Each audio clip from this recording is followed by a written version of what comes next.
And now, aviation weather around Alaska.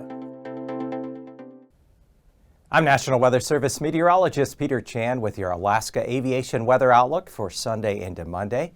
It is Saturday, February 17th, 2024, and we're going to start out we've had a very powerful low come across out of the North Pacific into the western Aleutians. This low bottomed out right around 950 millibars. Storm hurricane force winds. Winds gusting as high as 80 miles an hour around Shemya. This low is going to work its way eastward, begin to fill, but it will push more precipitation up into the west side of the state by the time we get into Monday. In the meantime, IFR conditions will remain across the lower and western Gulf, out over Bristol Bay, Kuskokwim Bay, along the southwest Yukon coast up to St. Lawrence Island, St. Matthew. There's also another area of low pressure down here. It's not going to do a whole lot or strengthen, but overall, keep in mind the pattern is going to be changing. We had this massive ridge of high pressure over northwest Canada much of the past week.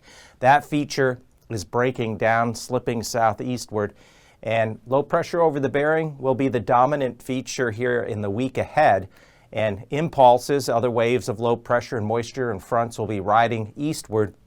And eventually, just for planning purposes, we'll have another pretty good push of moisture work its way across the Gulf later Wednesday into Thursday and Friday, taking aim again across the Panhandle. So the Panhandle has had a quiet period of weather this past week, but we do anticipate a more stormy pattern here along the Gulf Coast into the Panhandle, especially, say, Thursday, Friday, and the week ahead. So we still have a lot of VFR conditions along the middle upper Yukon Valley into northwest Canada, but by the time we get Sunday afternoon, we still have this zone where we have moisture, some areas of precipitation, lower ceilings, reduced visibility and some precipitation.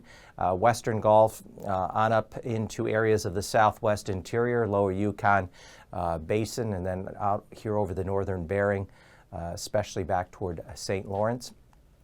And for Monday morning, now as we get this next push of moisture begin to work its way into the western interior, we expect IFR conditions to be increasing on Monday from the Brooks Range down through much of the western mainland, and still areas along the northern Gulf Coast, including Prince William Sound.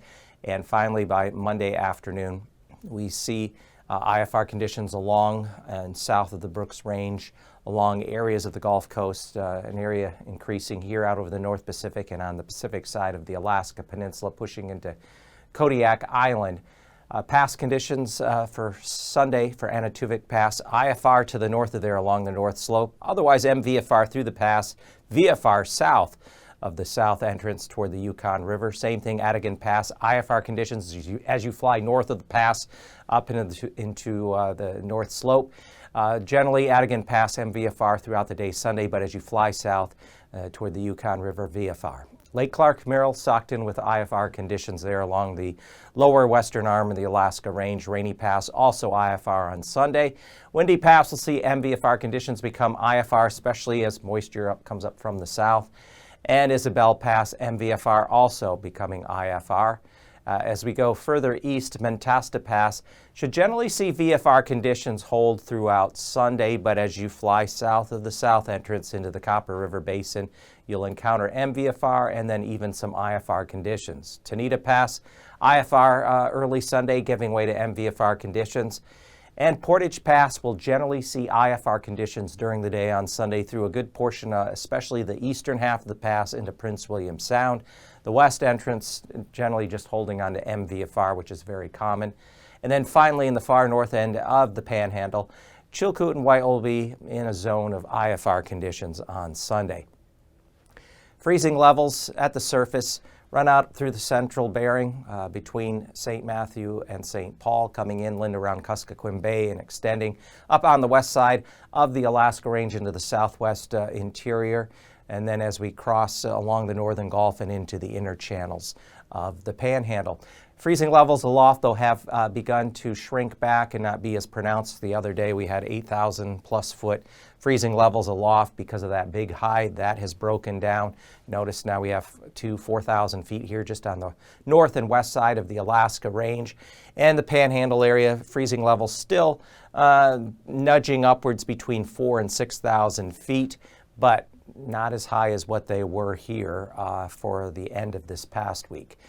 Icing is possible along areas of the northern Gulf above 6,000 feet, the southwest interior above 4,000 feet, and then above 2,000 feet, Seward Peninsula into the northern Bering and southwest end there of the Brooks Range.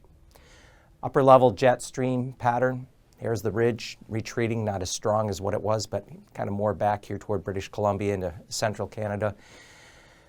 Winds aloft, fairly light across the central mainland. We have a jet core of 150 knots south of the central Aleutians, associated with this low circulation here out over the southwest lower portion of the Bering Sea. 700 millibars, the 9,000 foot level winds. There's the low circulation now, just to the north of the western Aleutians, and ahead of it, we have a belt of mid-level winds of 45 to 65 knots along and south of the eastern Aleutians, and then coming into the southwest coast, south winds 35 to 45 knots. Now at 3,000 feet, you can clearly see the low circulation out over the lower portion of the Bering Sea north of the western Aleutians, and we find a belt of winds anywhere from 35 to as much as 50 knots, strongest winds out here along the western half of the Aleutians. And then to the north, there's some pretty good winds along the north slope, 35 to 50 knots, even locally upwards of 60 knots out there around Cape Lisburne, Point Hope, out over the Chukchi Sea, and then especially along and inland from the Gulf of Anadyr as high as 75 knots. So that's where the most severe turbulence will be. In fact, areas of eastern Russia, there'll be severe turbulence around this region. But for practical purposes, here in Alaska, we have some moderate turbulence along the north slope, northwest coast down to around Point Hope, and then areas of moderate turbulence in St. Lawrence, east side of Russia, isolated moderate turbulence, Seward Peninsula, and in areas of the southwest surface to 4,000 feet. And then looking to the far west, still feeling the effects of that low out in the lower Bering. We could see moderate turbulence along a good length of the western and central Aleutians on Sunday.